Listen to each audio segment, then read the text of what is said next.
This is Nick. This is Jack. It's Thursday, the new Friday, May 2nd, and today's pod, out of all the pods we've ever done, is the best one yet. It's a T-Boy. We're serving up the top 3 pop business news stories you need to know today. But Jack, before we hit the pod, what is going on over at the Federal Reserve, man? Yesterday, our central bank announced that they were keeping interest rates where they are. The Fed said interest rates are not going up, they're not going down, they're staying right where they are. Pretty much what investors expected, so stocks remained flat yesterday. But Jack and I whipped up 3 stories that you didn't expect. So Jack, 3 stories for today's show. What do we got, man? For our first story, Airbnb has created the X-Men superhero mansion, and you can Airbnb it. Airbnb is creating Hollywood fan houses, and they got the idea from Lego. For our second story, cannabis stocks nearly doubled on Tuesday on news that the federal government would chill out a little bit about marijuana. So Jack and I are comparing legalized weed to legalized sports betting. And our third and final story. One startup just signed a deal with big tech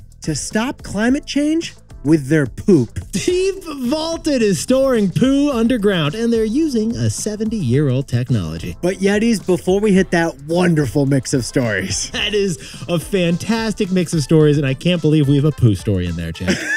I know, it's one of our first. But Yetis, in the last year, Nick and I have covered a lot of different strange Starbucks concoctions. It's like there's the olive oil flavored Starbucks coffee. And in China, they're serving up bacon flavored coffee. That's right, Yetis. You can now walk into a Starbucks and get an extra virgin olive oil and pork belly venti latte. We'll take none. Make it a double, actually. But yesterday, in Starbucks earnings report, we noticed their next strange coffee bet. Starbucks' next big coffee bet is the late night latte. Starbucks' new focus is late night lattes. Late night lattes. We're talking 11 p.m. lattes. Midnight macchiatos. 2 in the morning. Where's my cortado, baby? According to the Starbucks CEO, overnight coffee is a tremendous untapped opportunity. Yeah, we jumped in T-Boy style. Apparently, overnight coffee is a $2 billion a year potential business. It makes sense, because Katie's clubbing. She needs a frappuccino as some fuel. Banker Bianca, she needs to stay awake while she's crunching on those spreadsheets, Jack. Every time I fly to the West Coast, I'm jet lagged.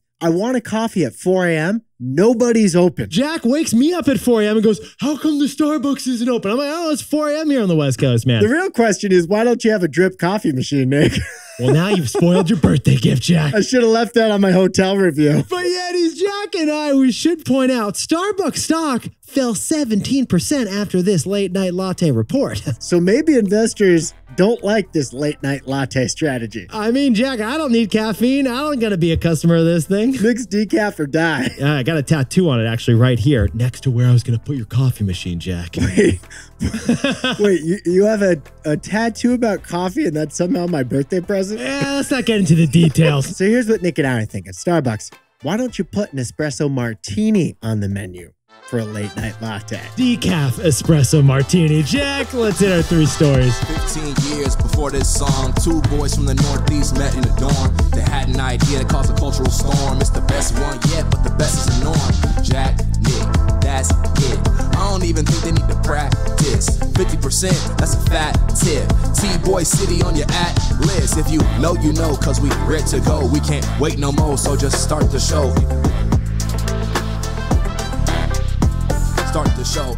For our first story, thanks to an Airbnb marketing stunt, you can now sleep in the floating house from Pixar's Up. Airbnb is taking a trick from Legos. They're focusing on passion points. All right, Jack. Pretty sure it's already too late to book summer travel. Am I wrong, or is like everything booked already? Well, if you're trying to go somewhere desirable, yeah, it's fully booked. All right, so yeah, summer travel, it's tough. You got to get on that right now. In the meantime, we noticed that Airbnb just unveiled 11 of the most insane things we have ever seen architecturally ever. Airbnb partnered with Pixar to recreate the house from the movie Up. And it's actually floating in the sky, and you can actually spend a night there, like that wonderful old man from the movie. The balloons are just for show, but there's a crane holding up this house and you can book it now on Airbnb. Or you can channel your inner Wolverine and stay at the X-Men mansion in upstate New York with Professor Xavier. On Airbnb. Or you can go full Enzo and do a night at the Ferrari Museum in Italy. Daddies, yesterday Airbnb unveiled these 11 wild listings and they bundled them into a new class of listings called icons. The only thing we hope they don't list is that estate from Saltburn, because that would be scary, man. Honestly, I just wish we were at the offsite where Airbnb came up with this idea. Can you imagine the mood board? It's like, Legally Blonde 2. Let's turn the sorority house into an Airbnb. I mean, we wish we were there for that. Speaking of pink, Airbnb actually got this idea from an accidental test last summer. Yeah, Airbnb got this idea accidentally when they did that promotion with Barbie for the Malibu Dream House. Last summer, as the hype for Barbenheimer was growing, Airbnb collabed with Mattel and unveiled Barbie's Malibu Dream House and listed it on Airbnb. And they created Barbie's Malibu Dream House. They blasted it with pink and they let you grab your stilettos and stay a night on Airbnb. No Kens allowed. I think you said Barbie's Malibu Dream House, Nick. I'm sorry I'm not enough for you, Jack. But Yetis, Airbnb just scaled that same exact concept to 11 more houses, but with different specific fan bases. For example, Yetis, comedian Kevin Hart is now the host of an Airbnb house with a speakeasy that comes with a night of personal stand-up. And one of these icon listings is owned by Doja Cat, who's offering a living room musical studio session if you stay there. Even TikToker Kavi LaMay is hosting an Airbnb icon listing for a night of video games with the influencer. Nick, it's only 11 listings. Like, there's no way if I go to Airbnb.com right now, I'm going to get one of these listings. That's a fair point. And honestly, the CEO of Airbnb, Brian Chesky, admits this. He says a majority of Airbnb's 150 million users only open the app 1 or 2 times a year. So the vast majority of us, 99.9% of us, are not going to even see these places. But considering that Kevin Hart and Christina Aguilera and the X-Men are all doing one of these icon houses on Airbnb, 150 million people are going to be aware of what's going on. And maybe, just maybe, we'll open the app because of this marketing stunt. Oh, Jack, and maybe those politicians who banned Airbnb in New York City, maybe they'll rethink it after a night at the Barbie Dream House. But only if they're X-Men fans. So, Jack, what's the takeaway for our buddies over at Airbnb? Airbnb is stealing a trick from Legos. They're using passion points as a profit puppy. Interesting thing Jack and I have been thinking about. Lego isn't simply a plastic brick toy for building things. No, Lego is a platform for fandom. For example, Lego's Star Wars sets, they show the tremendous value of tapping into people's fandom. Get this, Lego Star Wars sets do $2 billion a year in sales. Sit down, stand up, and use the force again. $2 billion. Legos is a platform for fandom. Well, Airbnb's Icon Collection similarly taps into passion points, and it does it at scale. And the best part for Airbnb, the icons are coming to them. Apparently, Kevin Hart, the X-Men, and Disney asked Airbnb to do this whole thing to help them stay relevant to fans. Just like My Little Pony, Star Wars, and Spider-Man asked Legos for their own custom Lego set. So Yetis, Airbnb, it's actually stealing a trip from Legos. It's tapping into passion points. Yetis, let us know in the comments because we think Airbnb leadership is listening. Which fictional movie house do you wish you could rent on Airbnb? Leave us a comment on Spotify or YouTube. For our second story, the White House is reclassifying marijuana from really bad drug to not so bad drug. So we'll tell you everything this means for weed's legal status. Because pot stocks just surged. But Jack, before we kick off the story, because the NHL playoffs are going on, and as a hockey fan over here, can we start the story in Canada? Sure, I'm good with that, dude. It's my neighbor to the north. I could just pop up there. Watch that slap shot. All right, here we go. What do we got going on in Canada? Yeah, it is in 2018, Canada legalized recreational use of marijuana nationwide. Cannabis became as legal as beer or cigarettes up there. But Jack, what's the situation with cannabis in the United States exactly? Even though 24 states have legalized recreational marijuana use, and DC has too, cannabis is still illegal on the federal level. Oh, and cannabis isn't just illegal in the United States. It's very illegal on the federal level. Yeah, outdated laws had marijuana in the same category as heroin. But here's the news, Yetis. The Biden administration is changing that. They're reclassifying marijuana from a Schedule 1 drug to a Schedule 3 drug. That is a long overdue recognition that marijuana is not highly addictive like other Schedule 1 drugs, and it's not even harmful, basically. But Jack, I gotta whip out a Surgeon General's warning right now. Can you please define Schedule 3 drugs for our audience of besties and Yetis out there? Schedule 3 drugs are known to have certain medical benefits while also posing, and I quote, moderate risk of dependence. And that's the new classification that marijuana is heading to in the United States. Which means this week we had the biggest day for weed since like Woodstock 1969. The biggest day for weed since Cheech met Chong. Jack, the biggest day for weed since 4/20/2020, 4:20 p.m. The biggest day for weed since every Fish concert. Okay, I think we made it clear. Clear Yetis. Cannabis stocks nearly doubled yesterday, and it was for two specific reasons. What are they, Jack? One reason was practical. One reason was symbolic. The first reason for this cannabis stock surge, it's practical. This reclassification would let cannabis companies operating in the United States write off business expenses for tax purposes. Right now, cannabis companies pay really high taxes. Basically, cannabis companies pay a 70% income tax on the money they're bringing in. So however efficiently your cannabis company operates, making a profit off that Pineapple Express is nearly impossible with such high income tax rates. Okay, so that was the first big benefit for cannabis stocks. But the second benefit for cannabis stocks was symbolic. This reclassification shifts the national conversation when it comes to cannabis. This reclassification shows momentum that helps at the margins with prosecutors, financial institutions, and investors on figuring out how to handle cannabis, which is like kind of illegal and kind of legal. Yeah, and we got proof of that shift in the conversation yesterday when Senate Democrats introduced a bill to decriminalize cannabis nationwide. Now, besties, Jack and I should point out that even though Canopy's cannabis stock surged 90% this week, weed is not exactly out of the weeds quite yet, is it, Jack? No. Even with this reclassification, companies still can't sell weed across state lines, and they still can't open conventional bank accounts because the product they're selling is illegal from a federal perspective. Let's be honest, even despite this reclassification, when you're going through TSA security with a little bit of a fun gummy in your bag, you're sweating, Jack, aren't you? You're really sweating. I wouldn't recommend it. I swear, it's a Twizzler. What kind of a Haribo is this? Jack, what's the takeaway for our buddies over in the cannabis industry? Two vices diverged in a wood: cannabis and sports betting.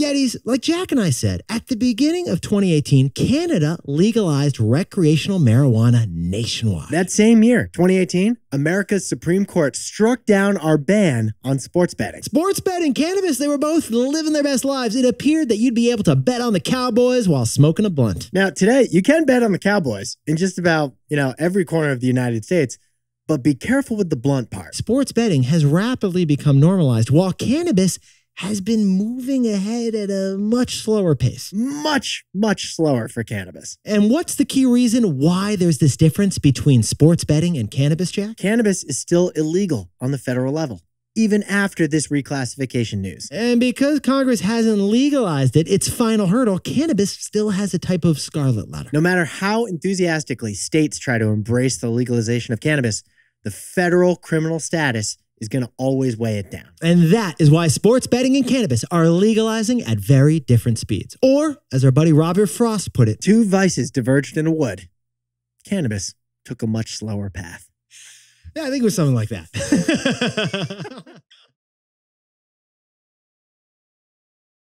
For our third and final story, this is wild. Jack and I found a poop unicorn. Vaulted Deep just received a $60 million check from Big Tech to harvest their employees' poop. But this poop innovator's greatest invention is not inventing a new invention. How is that for a headline? But by the way, perfect timing, because aren't you potty training the pod son right now? Yeah, we did a 72-hour blitz potty training over the weekend. Right after the New York City live show, we were stuck indoors with my naked son for 3 days, watching him, monitoring him, steering him towards that little potty. Yetis, like we said, perfect timing on the potty training, because this company, Vaulted Deep, with a big news headline, is basically potty training for all of us. By the way, Wilder's basically successfully potty trained now. Mission accomplished. Because what Vaulted Deep does is store human waste underground to fight climate change. Yeah, the concept is pretty simple. They inject human poop underground into wells to stop carbon from going up into the atmosphere. And the idea is interesting. By keeping human waste trapped below, carbon dioxide from the decomposing process won't warm the air above. And the business model is simple too. This whole business is simple. They get paid to manage sewers for cities and companies, and keep their carbon footprint down. And get this, Alphabet and Meta, those big tech companies, they're currently working with Vaulted Deep to harness their employees' poo. Yeah, so if you're a PM at Facebook, this company's stashing your poo. And according to The Verge, this company already does a shocking amount of business. In fact, if you are living in lovely Los Angeles, odds are this company has processed your poo too. Vaulted Deep handles 20% of LA's sewer sludge. That's right. 1 out of 5 bathroom trips in the lovely city of Pasadena is handled by Vaulted Deep. Vaulted Deep. It's part of a new category of companies we've talked about. Hail Mary startups. Jack and I have told you about the Hail Mary startups that are going after climate change. And the news for Vaulted Deep isn't a fundraise like we typically talk about. It's that they closed a big sale. Stripe, Alphabet, Meta, Shopify, McKinsey. They founded a group called Frontier Climate to get in on carbon reduction efforts together. And Frontier Climate just signed a big deal with Vaulted Deep to eliminate all of their employees' carbon poo footprints. A $60 million deal. And the reason why they dropped $60 million to sign up with this poo company exactly, Jack? This poo company found a way to erase their carbon footprint at half the cost of the competition. I'm sorry, Jack. Sit down, stand up, and keep the seat down. How is this poo company charging clients half the price of every other carbon reduction startup that we've covered on this pod? I think I smell a takeaway. Smells like a takeaway. So, Jack, what's the takeaway for our buddies over at Vaulted Deep? An innovation can be an old ovation.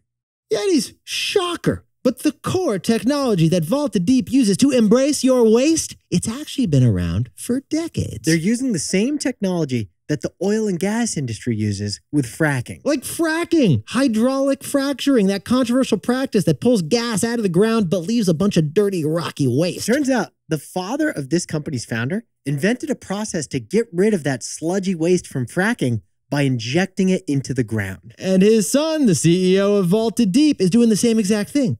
But instead of cleaning up a fracking mess, he's cleaning up Fred's mess. With both fracking and with human waste, they're injecting solid material underground so that it will never come back up. Now, Yetis, every climate change startup has major upfront costs to invent a new technology. But Vaulted Deep has a completely different cost structure because they're reusing old technology. Yetis, this poo processing power player is proof that innovation can also be oldivation.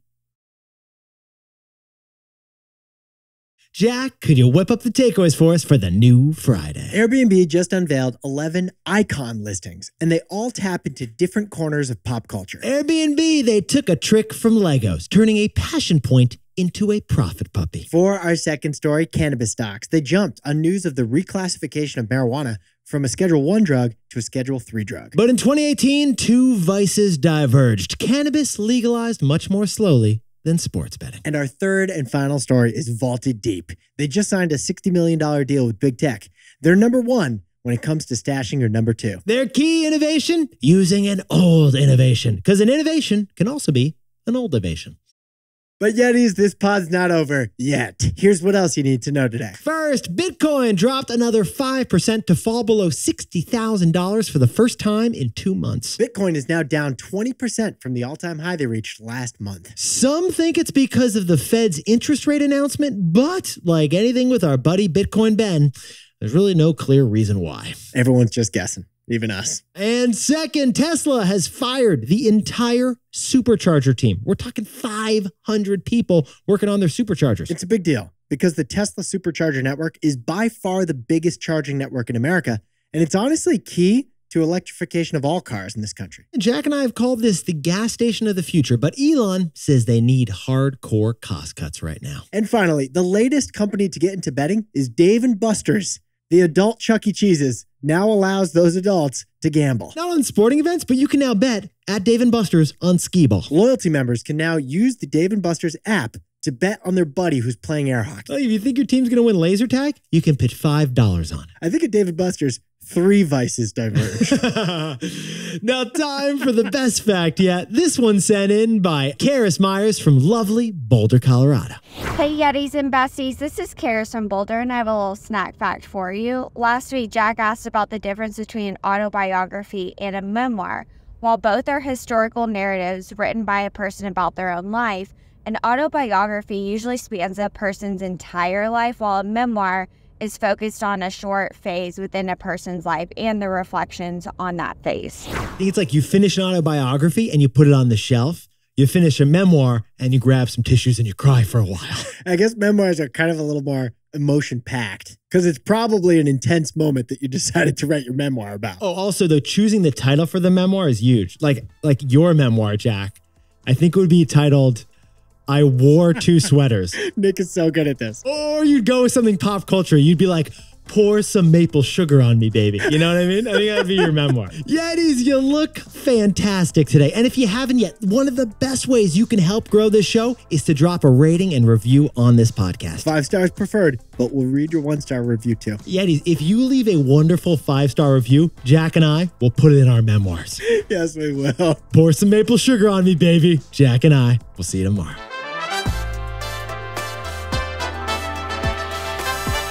And before we go, a happy birthday to the legendary woman who definitely should write a memoir, Jennifer, Jack's mom, living up in lovely New England. She's got to write a memoir because she raised 4 boys. I don't know how she did it, but I had a wonderful childhood, and it's largely thanks to her. She also should write a memoir because few people have as many amazing takeaways on life as Jennifer, Jack's mom. Mom, I can't wait to see you this weekend to celebrate IRL. And congratulations to the entire Chicago Booth MBA class of 2019. They are celebrating a 5-year reunion at TNDC tonight. Happy birthday to Christian Lichty in Stroudsburg, Pennsylvania. This future husband just had a birthday. And is eloping to Mallorca in a couple weeks with Michelle. Brittany Pacelli in Medford, Massachusetts, just outside Boston, has got a birthday and is celebrating the end of dinkhood. And congratulations to Chang Chen in Shanghai, China, for getting admitted to one of the most prestigious business schools in the country, Chicago Booth. And Neil Desai in Chicago is an accountant Yeti who's been listening since 2019. Congratulations on 5 years with us, Neil. Happy birthday to Marcy Lontz in Scottsdale, Arizona, enjoying those 90+ degree temperatures. It's a dry heat. And Unag in Seattle has got a BIG big birthday. Congratulations, Unag. This is Jack. I own stock of Disney and Amazon, and Nick and I both own stock of Airbnb and Shopify. And we both own one Bitcoin, whose name is Ben. Dude, you're a pro at taking like an attack and bouncing it into humor. It's unbelievable. Not that I attacked you. In German, they call it Improvisation. No, Improvisation. Improv. I feel like you made that up, but why don't you take it from here?